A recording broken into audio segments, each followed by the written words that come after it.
Hello, everyone. My name is Dali, and I welcome you to OVBI's Water Life series.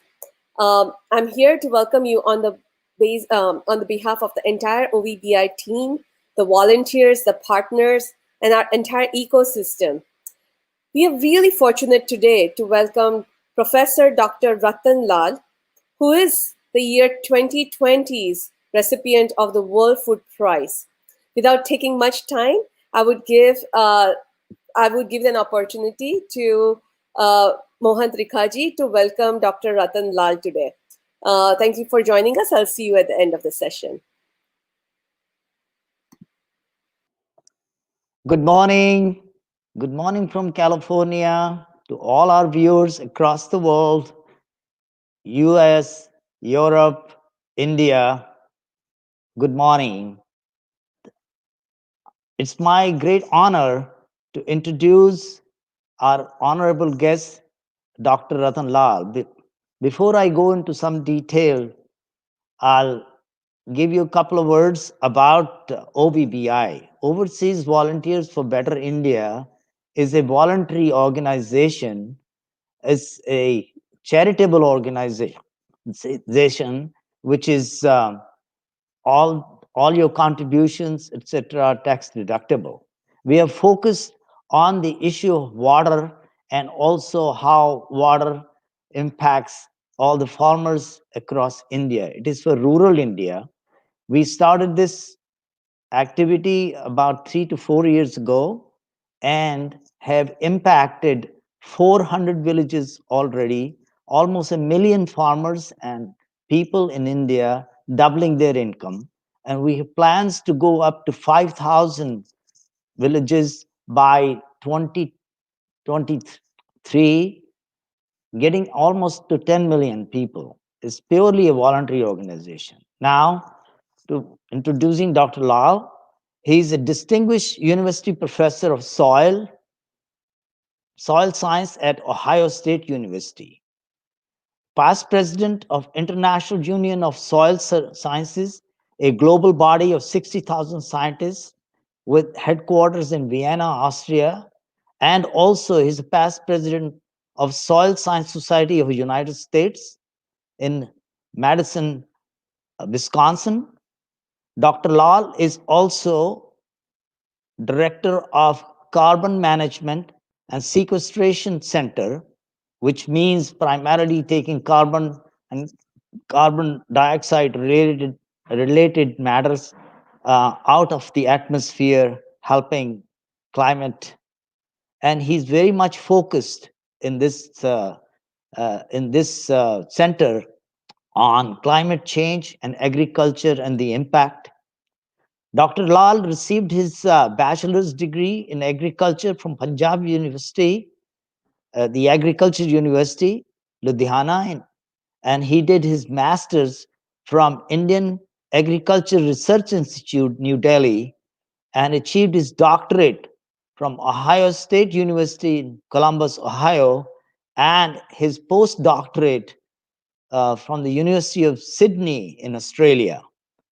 So most recently, he was designated chair in soil science as a goodwill ambassador in sustainable development issues by the Inter-American Institute of Cooperation on Agriculture in San Jose, Costa Rica. So he's a world-renowned figure. Last year, he received the Japan Prize for the highest international technology award in presence of their excellencies, the Emperor and Empress of Japan. And this year, to top it all off, he's the recipient of the World Food Prize for the lifelong research that he's done on soil. So it's my extreme pleasure to welcome him. And let's begin by getting a glimpse of some of his breakthrough thoughts through this video.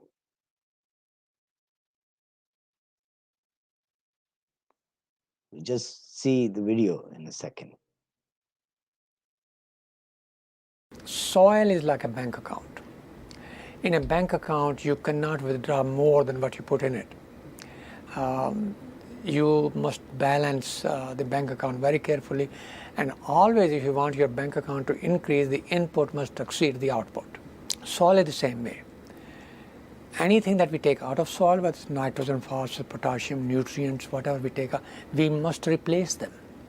If you do not replace, and that's an example of taking for granted, if you do not replace, soil will not produce.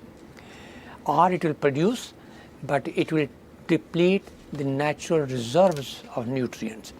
For example, soil organic matter or soil carbon is the reserve of nutrients in the soil. When you do not replace what you harvest, either in grains or animal product, then the organic matter content is decomposed and nutrients are released. So progressively you are mining soil.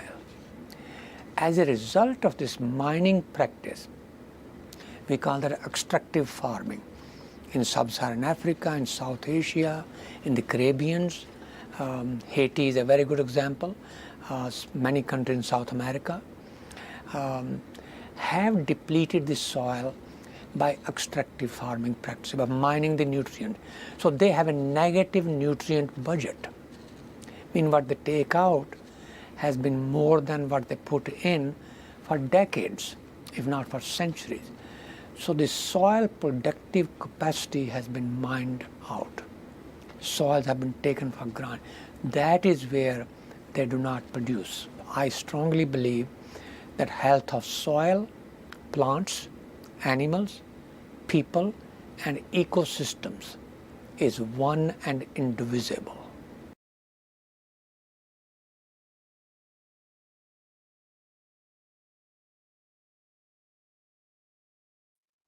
That's a wonderful introduction. First of all, Dr. Lal, good morning and congratulations for winning the World Food Prize. And Thank you. Thank you. thank you for sparing your Sunday and joining us.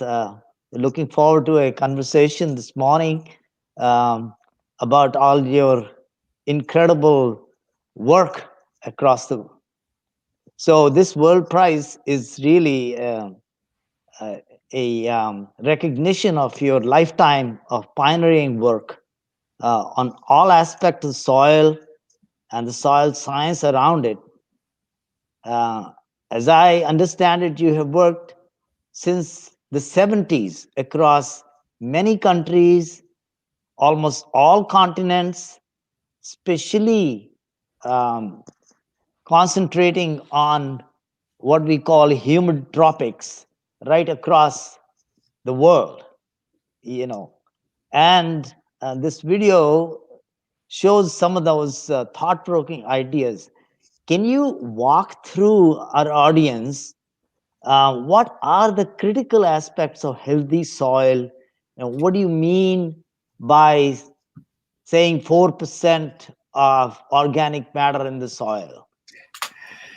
Thank you. Thank you so much. First of all, I really appreciate the opportunity uh, to be participant in this event, and I thank you and the organizer for inviting me. Secondly, I must acknowledge that the World Food Prize and the Japan Prize are recognition more of the importance of agriculture, soil, and agriculturists, the farmers themselves, than it is of me. And secondly, I have been very privileged to have worked with about 360 scientists from around the world who came to my laboratory and did a lot of work. So their contribution has to be acknowledged. And I am accepting this award on behalf of the farmers of the world.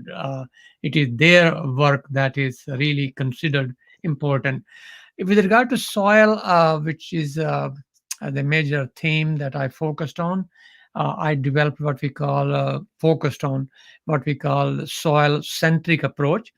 And the soil centric approach is that even the improved varieties of corn and wheat and soybean and rice, uh, for them to produce to their maximum potential, the soil and the environment which they are grown must be ideal, must be best condition. Only then they can create the ecosystem services.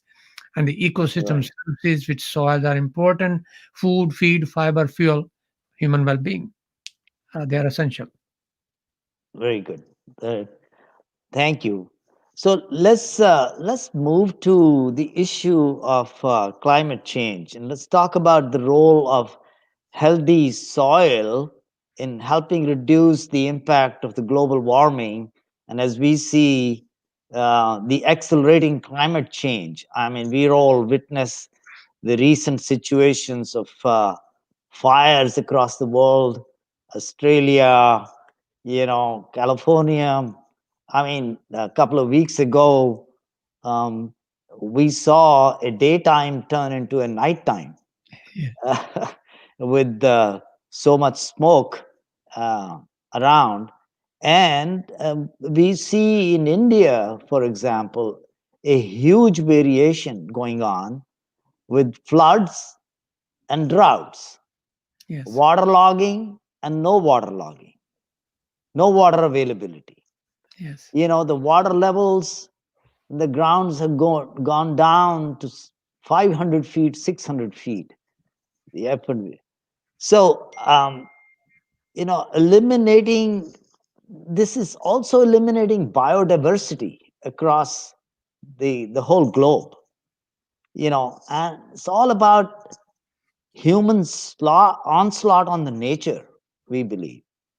Do you have any thoughts of how soil or a healthy soil can help partially mitigate this? Thank you. Thank you. Yes, the answer is yes. First of all, let me mention that you indicate the issue of drought, flood. Drought and flood are the two sides of the same coin of mismanagement of land and soil resources.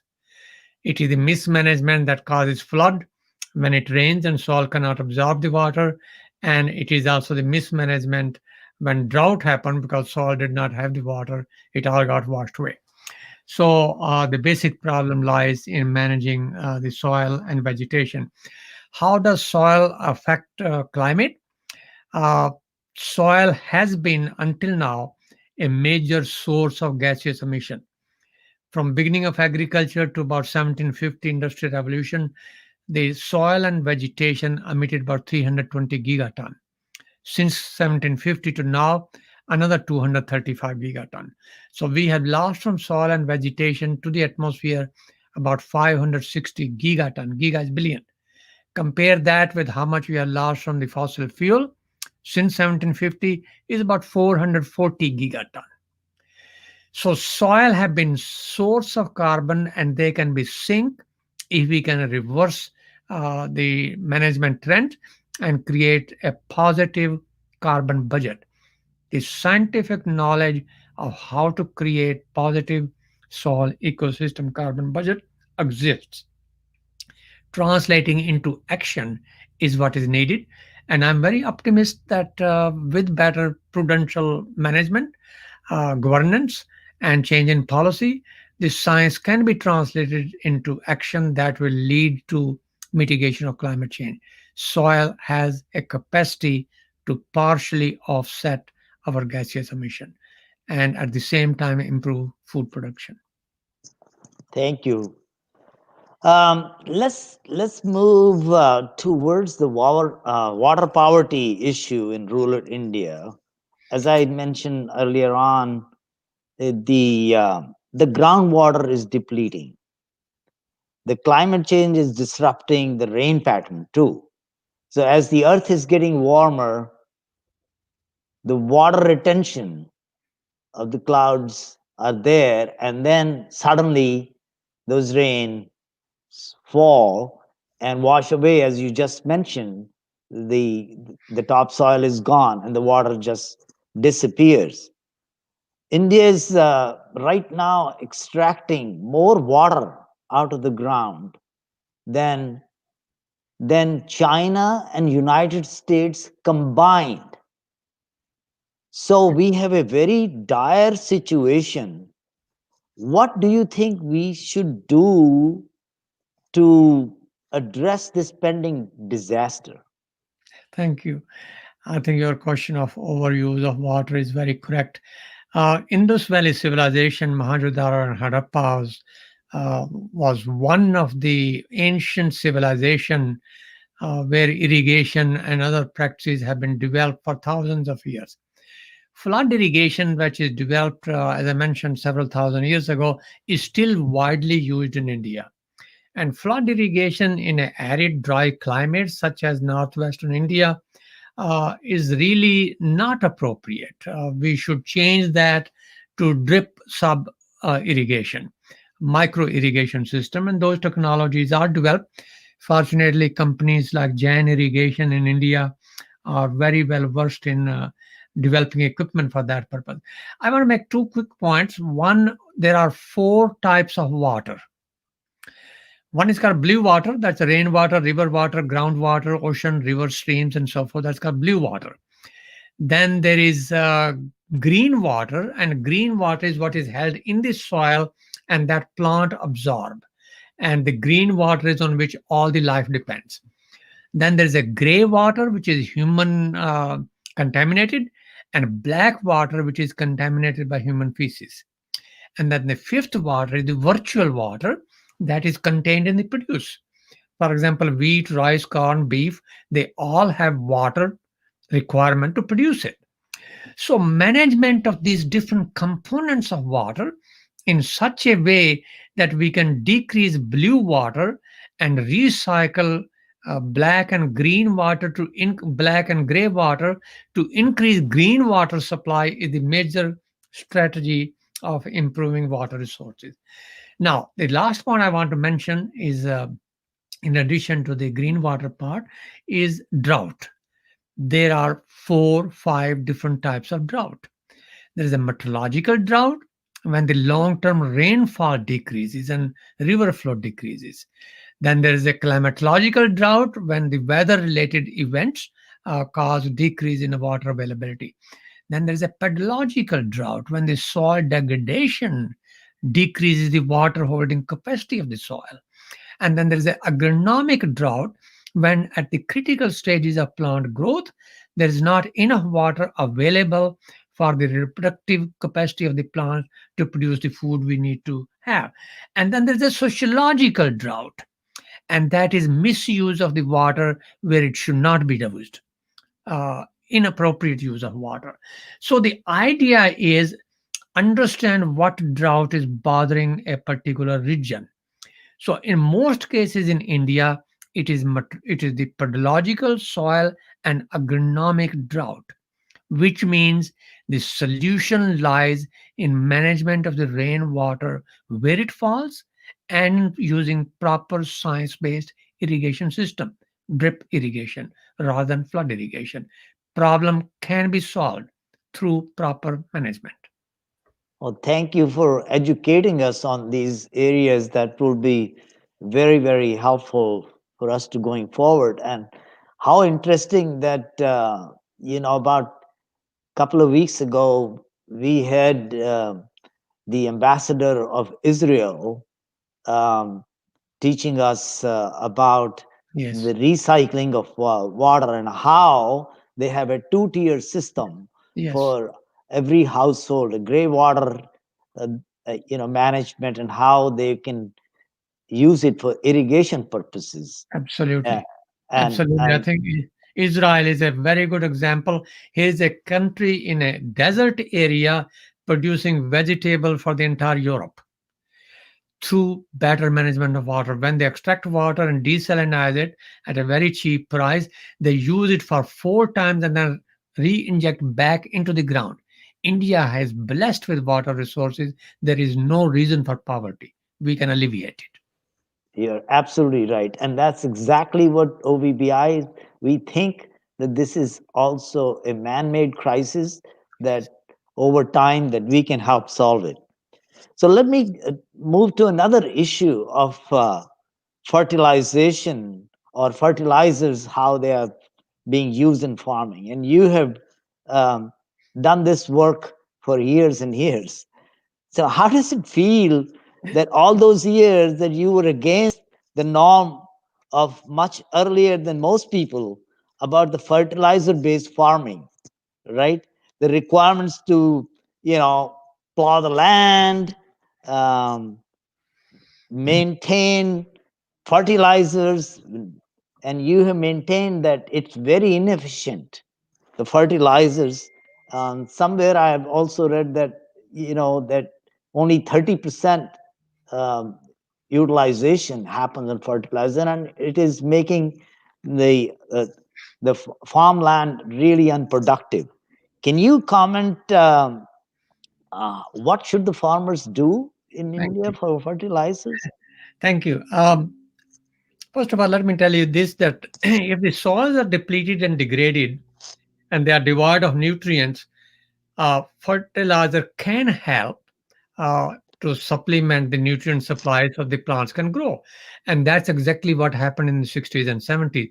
We had food grain production in India 50 million tons, and we are right now 300 million tons. We have increased the rate of food production in India at a much higher rate than the population growth. So fertilizer did play an important role in that. So let's not undermine it. The point which is important to realize is the difference between poison and remedy is the dose. One Right. aspirin can cure the headache. 100 aspirin can cause something else. So proper management of fertilizer, and I mentioned judicious fertigation, where irrigation and fertilizer together through drip sub irrigation, like being practiced in Israel, is very important. Right now, India uses a lot of fertilizer, 165 kilogram per hectare, with the efficiencies of nitrogen, definitely no more than 30%. We should focus on increasing efficiency. We should focus on using better methods. We should focus on better formulation of the fertilizer and their better application. Therefore, the idea is to produce more from less. Reduce the fertilizer, reduce the use of water, but increase the efficiency of both fertilizer and water through improving soil health. Judicious use of fertilizer, supplemental dose, after biofertilization, after recycling, after rhizobium, after mycorrhiza, after use of synthetic fertilizer, only if and when needed. That is the strategy. If the soil is deficient in micronutrients, 17 of them essential for human health, and our soils are depleted, they must be applied through chemical fertilizer, but properly. So please remember, it's a supplemental dose and it is to be used as a remedy, not as a poison. And poison is what happens when it is used indiscriminately and unprudently and inappropriately. We must stop that through education. Very well said. Um, can you also comment on tilling, of the crop, cutting of the crop, burning of the crops, because it is causing certain parts of India a Yes, huge amount of pollution. I yes. mean, Delhi is considered to be the worst polluted city in the world right now, and it's all due to some of these. So, what's the solution to that? Thank you. If I was Minister of Agriculture and Minister of Environment, I would make the following recommendations. First of all, I'll empower the farmers, empower them, give them capacity to make proper decision. And once that capacity is given, they must stop burning.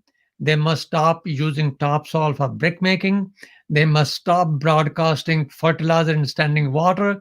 They must stop flood based irrigation. They must stop excessive plowing, and they must stop in-field burning of crop residues.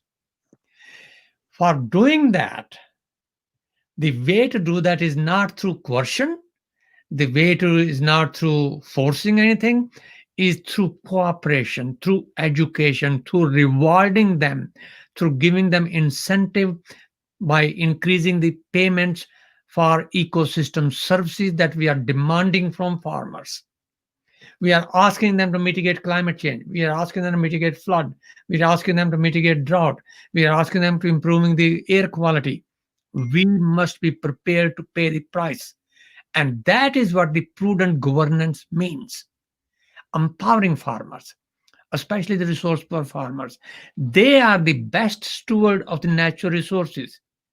And we must never ever forget that. We must give them the respectability that they deserve everywhere. And that is called the governance. And I think our government is very prudent. I think they will come to the right decision, and the possibility that rather than subsidizing flood irrigation, let's subsidize better scientific agriculture. Those are excellent recommendation. I hope that some of the agriculture department people are listening to this broadcast, and will certainly make note of this and get in touch with some of them to look at these recommendations. I think that will not only solve India's problem, but a global issue that we're all suffering, and hundreds and thousands of people are suffering for their health as well because of this.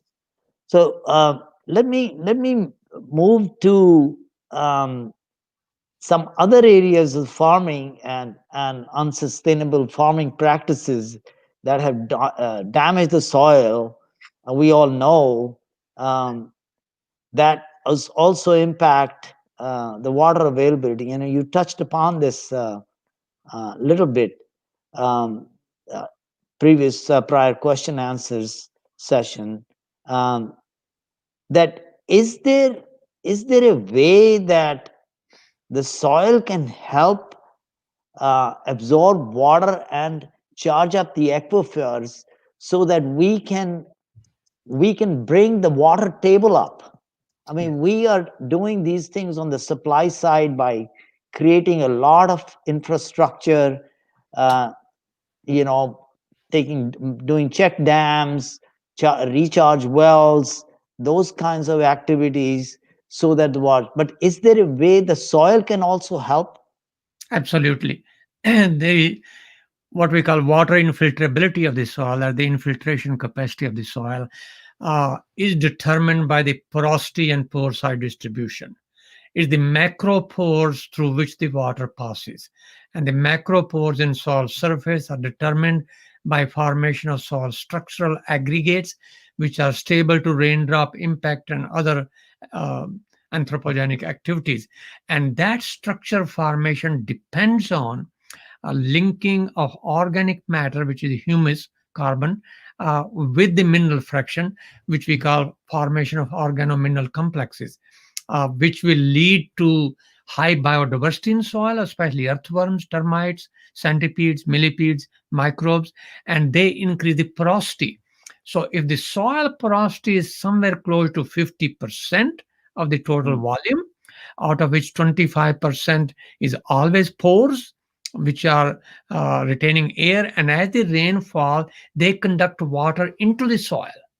So water passes through the soil and eventually permeates into the groundwater to recharge groundwater. So the best solution to reducing flood and reducing the drought is increasing the water infiltration capacity and also decreasing evaporation. Both of them depends on the soil structure, so that water infiltration is high, and then keep the ground always covered. Ground must never be bare. Ground mm, must always be protected by either dead material, crop residue, or live material like cover crop. The best solution, if I can provide not only of the water and flood and drought, all the way from western Pakistan, northwestern region, all the way to Tripura and part of Cambodia and other, is the lower shivalik. mm, Cover them, which are now denuded completely by deforestation. So imagine if we were to invigorate young people by teaching them forestry, afforestation, looking after the watershed, and we cover the entire Shivalik Hills throughout the Indo-Gangetic region and beyond, which will take a generation or so. But right. that is the long-term solution. We need to do the same thing in other region, Vindhyachal and the central hills, Ooty area, which are denuded. So afforestation of the watershed and covering the ground and improving soil quality and its water transmission retention is really the long-term solution. These are excellent recommendations. Forestation is certainly being looked upon by by most countries as But the answer. there is one other part which is absolutely critical. Young people who have no future, and therefore they can do anything because they do not see future in there. If they see some future, if they have a hope, if they have a job, if they have opportunity, which this afforestation and development along the is not only problem of the biophysical issue but also the human dimensions issue that the entire region is suffering from. That's the solution. How to Yes, all right. bring bright future to young people through green development. That's the issue. Now you raise an excellent point here. I was reading somewhere that in India, per person, the number of trees is only 28. Yes. And if you go to China, the ratio is 10x almost, 250, and US is 400 trees per person. And if you go to Canada, it's 4,000, and same Russia. Yeah. So from 28 to somewhere getting close to some sustainability is possible, that we have to literally bring back some of the agricultural land into the forest land, probably. Absolutely, I should intervene here for a moment. I visited the so-called Lus region of China in 1978. The region was terribly degraded, the most degraded part of the you can think of. The Lus Valley was feeding silt into the Yangtze River and creating havoc of flood and other. Since 1980s, afforestation of the Lus region of China has changed the entire hydrology of the system. That Wow. exactly what India, Pakistan, Bangladesh, Nepal, other countries, including Afghanistan, need to do the reforestation of the Himalayas and other region. That is where the solution lies.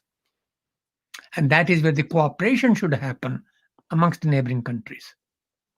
Very well said. Very well said. I hope again these recommendations are getting somewhere uh, listened to by people. Let me move to a question about crops. Are there specific agricultural crops that soil conservation methods are more applicable for? Can we use this method for all types of crops, or they are sort of recommended in a specific way? This question has been asked to me since 70s, and the answer is it's not important what we grow. What's important is how we grow it. So crops, whether it's corn, whether it's rice, whether it's soybean, even potatoes and cassava and yam, which are root crops, and uh, other like vegetable like radish and carrots, etc., can also be grown by the same method, because the best way to plow the land is through bioturbation. Bioturbation is when the earthworm, termites, centipedes, microorganisms, and the other soil animal are churning up. In fact, Darwin, who's known for the origin of species, his very first book was on earthworms. He called them intestines of the earth because they were the ones churning up the grounds. So they're important. If we manage soil properly, soil porosity and macropores and bulk density would be improved in a way that mechanical tillage is no substitute. In fact, we do mechanical tillage because we have compacted the ground deliberately through improper management, through taking away the crop residue, or through burning it, and then uncontrolled grazing, which are completely against the normal systems of soil health management. So, no, it is not any crop specific. It is really a technology which can be done for all crop if we manage the soil resources properly. So these natural uh, earthworms and those those microorganisms which are helping the ground, are they not impacted by the fertilizers or They any? are absolutely, they are absolutely affected. Pesticides and Right, fertilizers and flooding. When you flood, of course, these animals cannot breathe, and you can see sometime in spring, even in Ohio, when it rains, earthworms are all out of their burrows and in the streets because they cannot correct. breathe. So this is a living soil is a living entity. You can simply because that Tahsildar and Patwari has given a piece of paper that you own it doesn't mean you can do anything with it you want. 25% of all biodiversity of the world is in the topsoil. A Wow, spoonful of rich topsoil is more diverse in biodiversity than the entire Amazon put together. So when we treat the soil, when we plow it, when we dump the chemical, when we flood, we put the pesticide, if we hear properly, if we understand the language of the nature and the animal in the soil, we can hear them cry, don't you do it. But we wow. don't understand their language. And this is what education means. We should have education of nature and natural management right from the primary school, and that is really what is required. Uh, yes, soil is a living entity. It has rights, and it cannot be abused. It cannot be misused. It must be treated. It must flourish. It must be restored. It must be left in a better condition for the next generation than what we inherited from. Never That is thought it. that soil has rights. It So has if we have Water Act, we have Air Act, should there be a It is about the time that we have a Soil Protection Act, Soil Health Act. There is a trinity of elements in nature: soil, water, and air. They all must be protected. It's impossible to have clean water and clean air without having healthy, fertile, productive soil. very well said. Talking about this, may I ask you a question related to ancient Indian culture that you must be very familiar with? The theory that nature and all life is made of five elements. That's what our Shastras say: earth, water, air, fire, and this space. Given your lifetime of work in some of these areas, do you believe in this ancient wisdom? And can you scientifically comment on it? Absolutely. I think it does not matter what religion you belong to. In fact, I strongly believe rather than talking about the differences among religion, we should talk about the commonalities among religions. That is really will take care of many of the issues that come up many times. Prasanna Upanishad, it says very vividly, Kshati Jal Pavak Gagan Samira. Panch Tattva Adam Sharira. Kshati, soil, Jal, water, Pavak, energy, Gagan, space, Samira, wind. Those five elements are that one that human body is made of. Do not desecrate them. Gurbani says it the best. Paun Guru, Pani Pita, Mata Dhart Mahat. Paun Guru, wind is the Guru. Pani Pita, water is the father. The greatest of them is Dharti Mata, Mata Mata Mahat. Quran says, do not waste water even if you live on a river. Quran also says Allah does not like the wastefulness. Quran also says Allah made human from clay. The word Adam in Judaism means human, Admi, also made from clay. Humus, made from humus. Does not matter what religion you believe in. They all talk about stewardship of natural resources. I am really fascinated. I'm very impressed. I salute Pope Francis for his encyclic. I think everybody should read it, regardless of religion. He talks about protecting and saving nature. I think we must think about how we live in symbiosis and harmony with nature, not conquering nature. The future of humanity and the future of planet lies in our willingness and in our ability, in our dedication and commitment to protecting soil nature. We must use it, not abuse it. We must use it in a way that its productive capacity and its ecosystem functional capacity is enhanced and sustained for generations and generations to come. And our Shastra, our Purana says that. And we must go back to our religious root.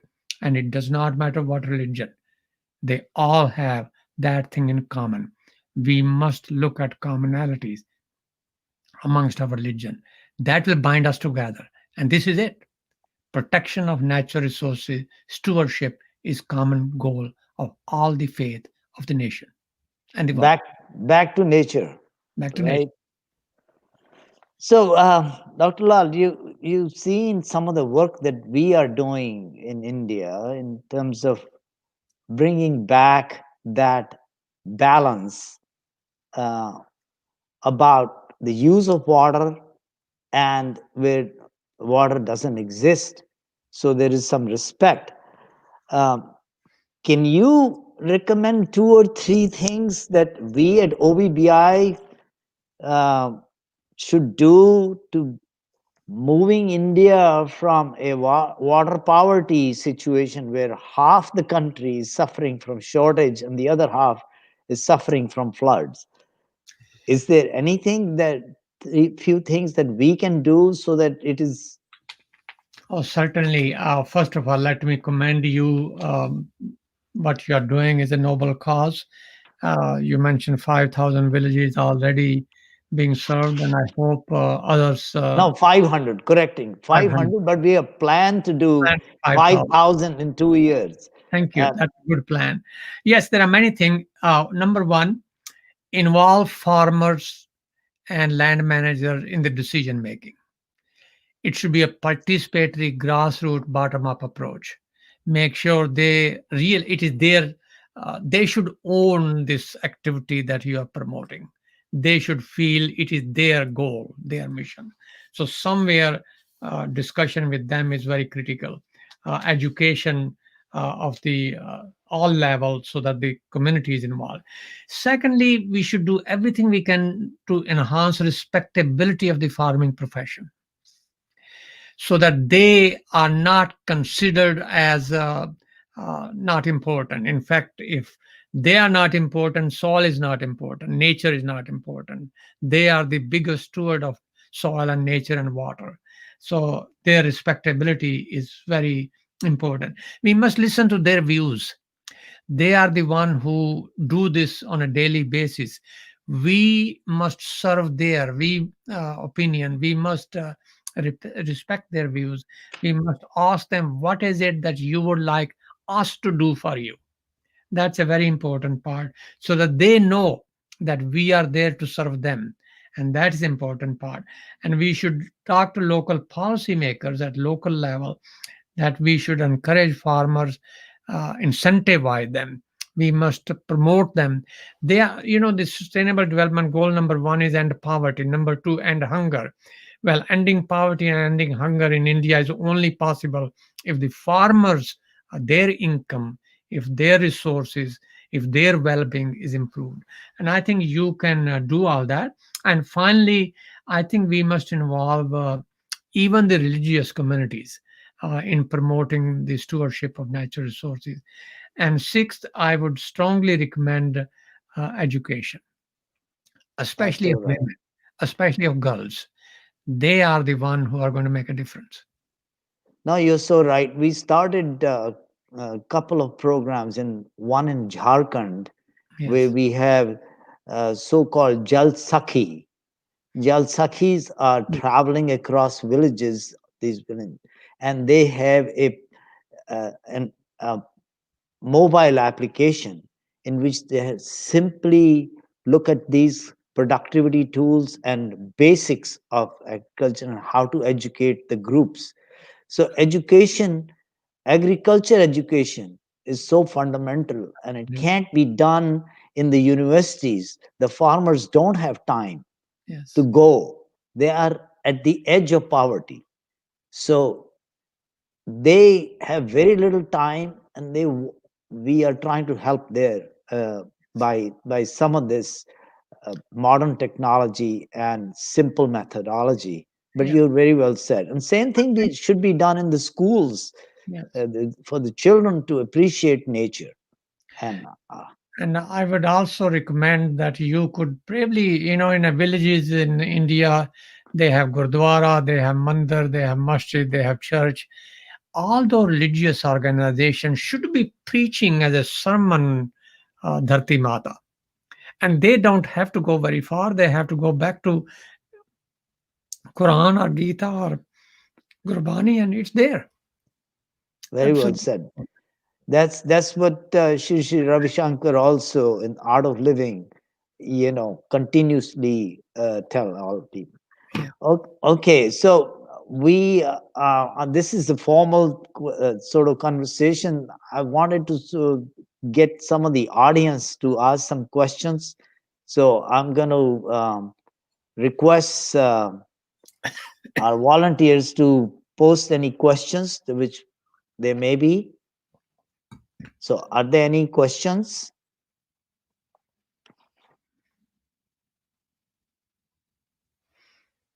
Dolly? The questions are posted in the comment itself. I see the question on the screen. I Okay, can I can read it and answer that. Is that okay? sure, that's fine. Somebody named Satyadeep Purshan asking, how do we sustain rising need for food due to population increase without using chemical farming? Does the economic work out if we go natural? Well, that's a very good question indeed. First of all, India wastes somewhere between 35 and 40-50% of the food, especially vegetables and fruits. Even some of the grains like wheat and rice, if you drive from Delhi to Amritsar, you can see those grain pyramid rotting because they're not being looked after properly. So first thing to do is reduce waste. 1 ton of food wastage um, eliminated is better than 1 ton of food produced. So eliminate that. Number two, distribution of food. That should be improved very carefully and better distribution. Number three, access to food by reducing poverty, by increasing the capacity of the people to purchasing capacity of the people. And number four, India has been increasing animal based diet at the rate of 15% per year. We must go back to our cultural roots and focus on plant based diet. We must increase productivity of the pulses, which are source of protein. Uh, Pulses do not require nitrogen; they produce their own nitrogen. And yet, at the same time, I'm not saying do not use fertilizer. I'm saying use them prudently, properly, and judiciously. India has the capacity to feed more than its own population. India has the capacity to feed entire South Asia if it does food production and management judiciously and properly. Very good. Our next Uh, question from Deepak Bhattar is, what are the other ways a farmer can work towards building soil sponge while working on afforestation? The same question that we addressed, how to increase soil surface capacity to absorb water and store water. And that means soil should always be covered. Minimize plowing. In fact, soil can be uh, divided into three zones. A small zone where the seed is planted, we call seedling zone. In between the area between two rows is the soil and water management zone, because it's always covered, always protected. And there's a traffic zone wherever the traffic goes. So guided traffic, which we call precision agriculture, and conservation agriculture, which means keeping the ground always covered with mulch and with a cover crop. Uh, Certainly, it will improve the water holding capacity and infiltration rate. It will also decrease evaporation. Implementation of this concept is going to take time, is going to take education, is going to take change in the farming concepts and farm. It's going to change of machinery required. So policymakers involved at every village level or district level, we should have a harvesting equipment, baling equipment, transport equipment, and proper seeding equipment. No-till seeding in Ohio, for example, each no-till Tyne takes about 20 horsepower tractor. Uh, if you have four-row no-till seeder, that's 80 horsepower tractor. India does not have many tractor above 40 horsepower. Therefore, government should make a provision for rental equipment at village level and their maintenance, but charge the price of rental to farmer at a fair price level. So many good things can be done. Many. Thank you, Dr. Lal. I think we have one more question that we will try to get answered. The question is from Manu Nambudari, and it is: we have heard about Israel's reclaiming soil from desert conditions. How long does this take? And what is the role of water in this rejuvenation? Oh, we had World Food Prize has given an award to Danny Hillel. I think it was 2010. And Danny Hillal's award clearly indicated greening the desert.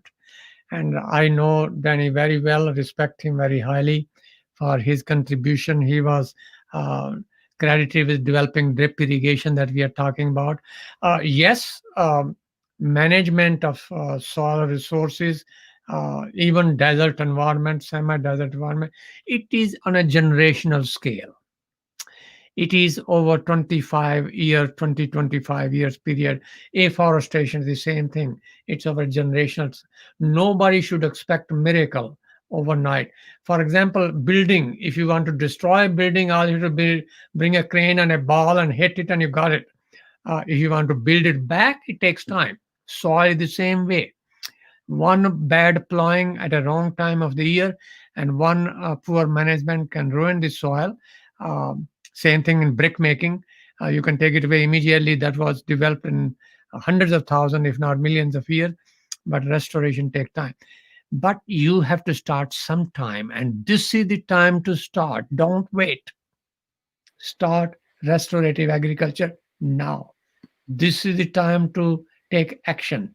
Don't wait for tomorrow.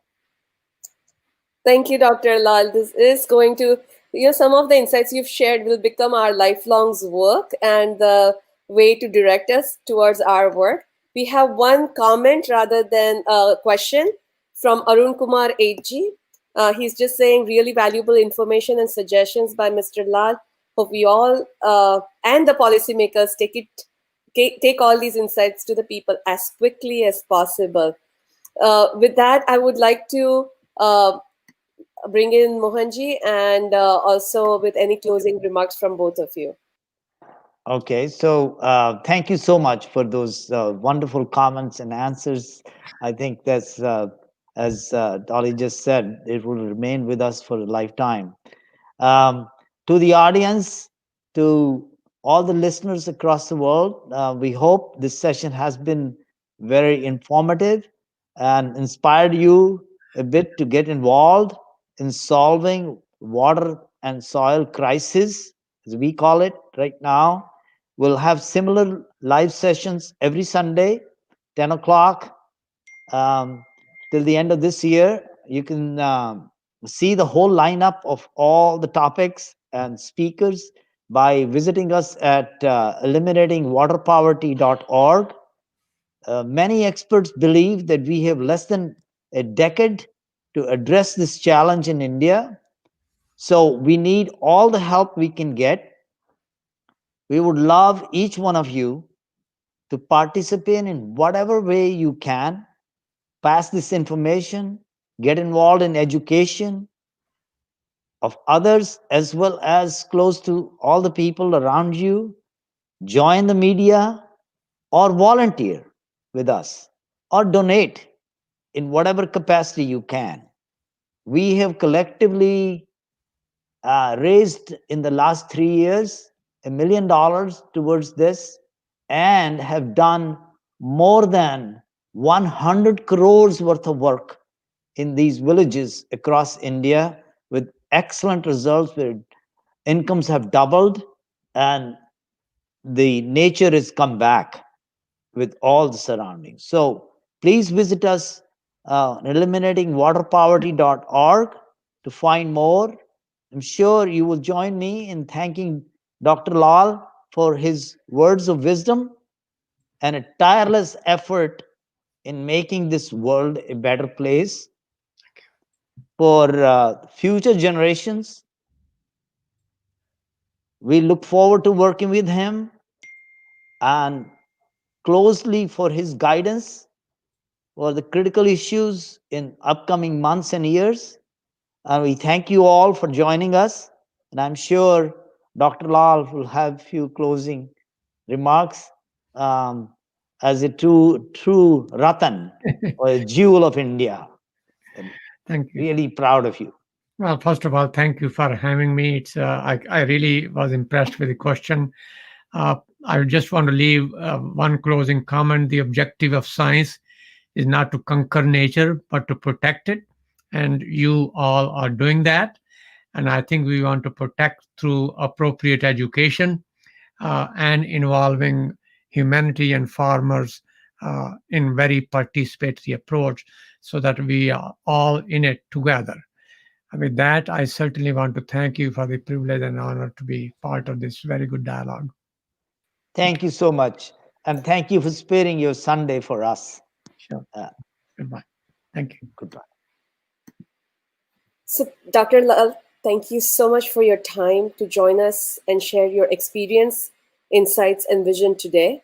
To our viewers, we hope this session has been insightful for you and motivational for you for joining us. With that, thank you for joining us today.